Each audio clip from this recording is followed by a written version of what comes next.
जय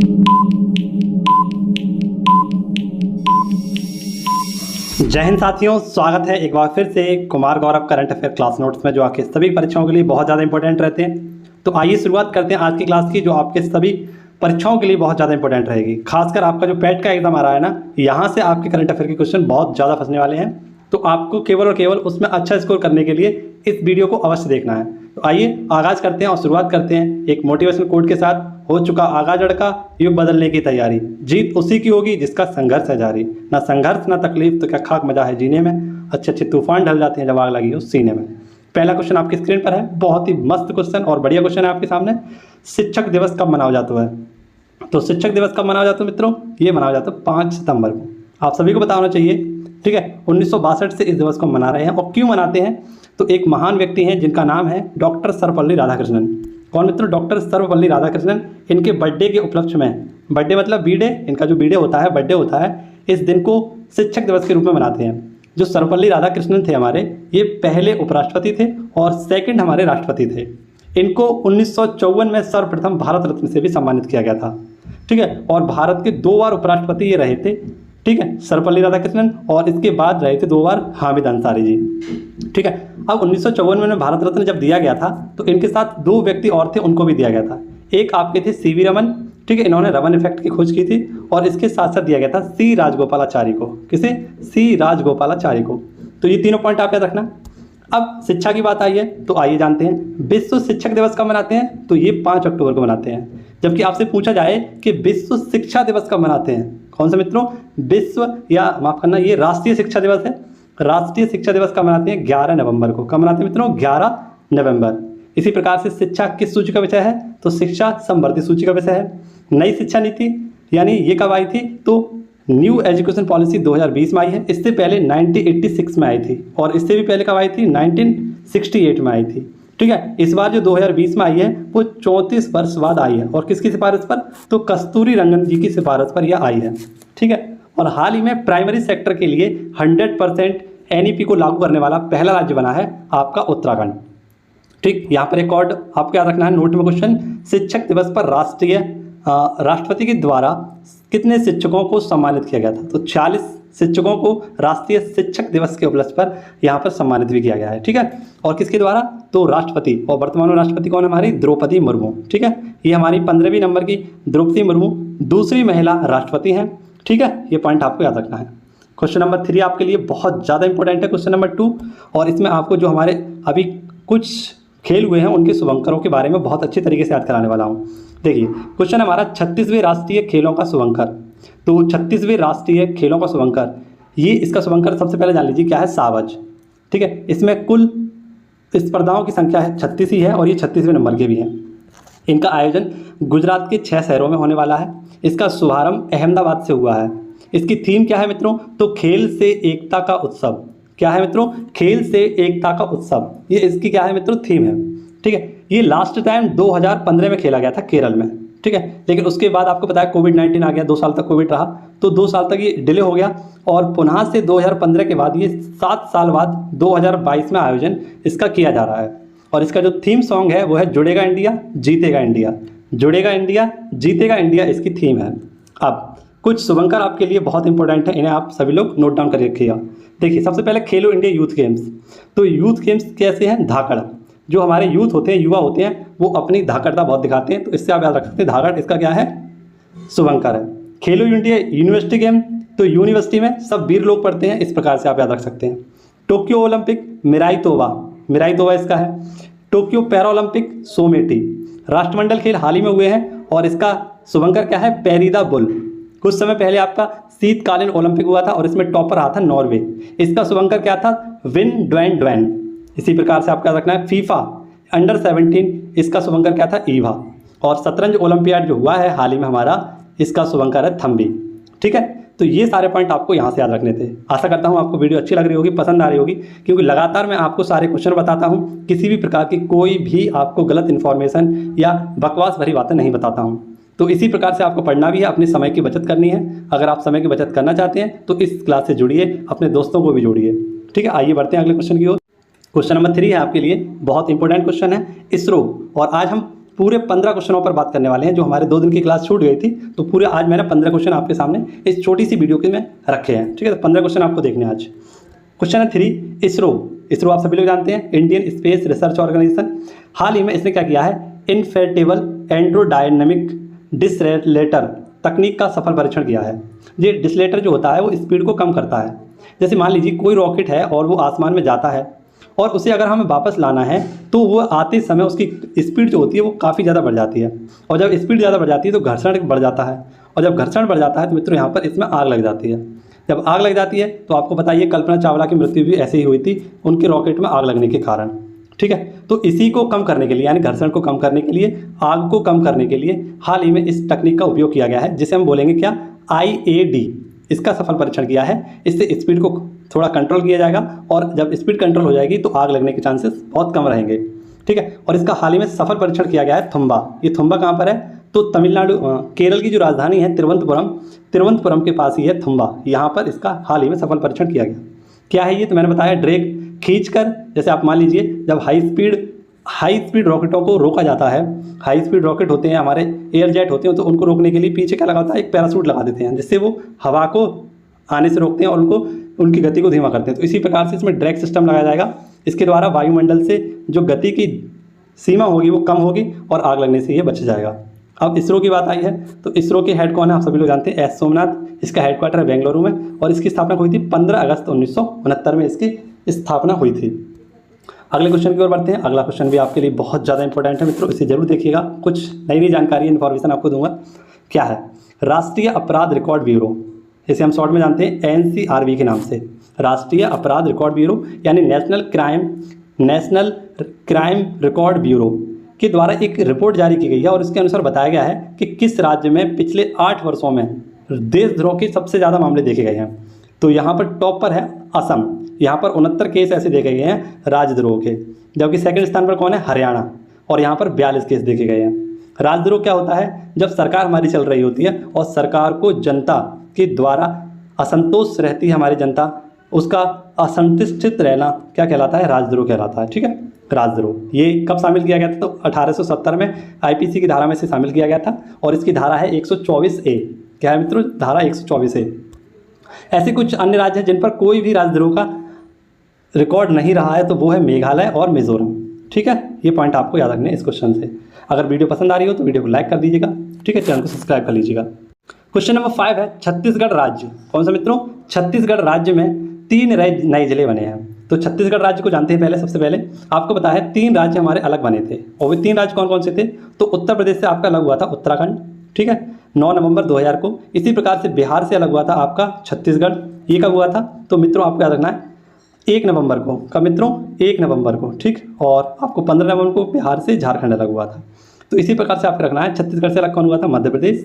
इसके पहले जो CM थे वो थे अजीत जोगी, और वर्तमान में इसके CM कौन है, भूपेश बघेल। कमेंट बॉक्स में मुझे जल्दी से बता दीजिए आप सभी लोग कि वर्तमान में छत्तीसगढ़ के राज्यपाल कौन है। अब क्वेश्चन को देखते हैं कि छत्तीसगढ़ के हाल ही में 3 नए जिले बने हैं। यहाँ पर कुल जिलों की संख्या अब तक थी 28, लेकिन 3 जिले और नए आ गए, तो यहाँ पर इनकी संख्या हो गई 31, और इसका 31वां जिला है खैरागढ़ छुईगड़ान गंडई। क्या है मित्रों, खैरागढ़ छुईगड़ान गंडई इसका नाम है। ठीक, ये पॉइंट याद रहेंगे। अब कुछ हाल ही में ऐसे हमारे राज्य हैं जिन्होंने अपने राज्यों में जिलों को बढ़ाया है। जैसे पंजाब का नवीनतम जिला बना था 23वें नंबर का, यहाँ 22 थे, एक और जोड़ा गया, तो ये था मलेरकोटला। कर्नाटक का नया जिला क्या है, ये विजयनगर 31वें नंबर का है। 13 नए जिले कहाँ पर हाल ही में बनाए गए थे, आंध्र प्रदेश में। सर्वाधिक जिले कहाँ पर हैं, उत्तर प्रदेश में 75। 7 नए जिले कहाँ पर हैं, तो पश्चिम बंगाल में। और 53 में हमारा जो नवीनतम टाइगर रिजर्व है वो कौन सा है, गुरु घासीदास, ये छत्तीसगढ़ में है। ठीक है, ये पॉइंट आपको क्लियर हो रहा है ना। अगला क्वेश्चन आपके सामने है, बहुत इंपॉर्टेंट क्वेश्चन है। इसमें कुछ प्रधानमंत्रियों की लिस्ट आपके लिए लेकर आया हूँ, वो कराऊंगा। ब्रिटेन के नए प्रधानमंत्री, तो ब्रिटेन के नए प्रधानमंत्री बने हैं लिज ट्रस, और ये लिज ट्रस एक महिला है जो कि ब्रिटेन की नई प्रधानमंत्री बनी है। इनकी पार्टी का नाम है कंजर्वेटिव पार्टी, और ये तीसरी महिला यहाँ की प्रधानमंत्री बनी है। इससे पहले 2 महिला बनी थी, मार्गरेट थ्रेचर और एक थेरेसम। ठीक, इन किसके स्थान पर आए हैं ये लिज ट्रस, तो ये आई हैं बोरिस जॉनसन के स्थान पर। ठीक है, अब महिला बनी है प्रधानमंत्री, तो 2 महिला प्रधानमंत्री का नाम याद रख लीजिए आप सभी लोग। न्यूजीलैंड की महिला प्रधानमंत्री कौन है, जेसिका अर्डर्न, और एस्टोनिया की महिला प्रधानमंत्री कौन है, काजा कलास। इसी प्रकार से आपको पता है बांग्लादेश की प्रधानमंत्री कौन है, तो अपनी शेख हसीना जुल्फ़ों वाली।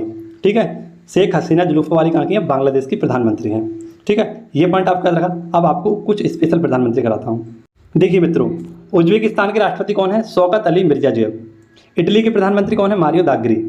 ठीक है, हैती के नए कौन है? जैसफ यूथ। नेपाल के शेर बहादुर देववा। ठीक है, ये हैं। इजराइल के कौन है? तो यहाँ पर इजराइल के हैं नेफ्टाली बेनेट। जापान के कौन है मित्रों? फूमियो किस्दो। इसी के साथ नीदरलैंड के कौन है? मार्क रुटे। सूरीनाम के प्रधानमंत्री हैं चंद्रिका प्रसाद संतोखी। सूडान के प्रधानमंत्री हैं अब्दुल्ला हमदोक। अफगानिस्तान के हैं मोल्ला मोहम्मद हसन। जामीबिया का होकेडो हुचिलेमा। मोरक्को के प्रधानमंत्री अजीज अचनोक। ईरान के हैं इब्राहिम रईसी। लेबनान के हैं नजीब जकाती। इथोपिया के हैं अबी अहमद अली। एस्टोनिया की पहली महिला प्रधानमंत्री काजा कलास। और चेक गणराज्य के प्रधानमंत्री हैं पीटर फ्याला। ठीक है, एक क्वेश्चन हमारा नीचे आया तो इसे भी जान लेते हैं। सार्थक तटरक्षक पोर्ट का निर्माण किसने किया है? गोवा शिपयार्ड लिमिटेड के द्वारा। ये 3 हमारे नए बन रहे हैं तटरक्षक पोर्ट, एक विक्रय है, एक सजक है और एक सार्थक है। ये क्या है? अपगस्ती तटीय जहाज है। इन तीनों का निर्माण किया जाएगा।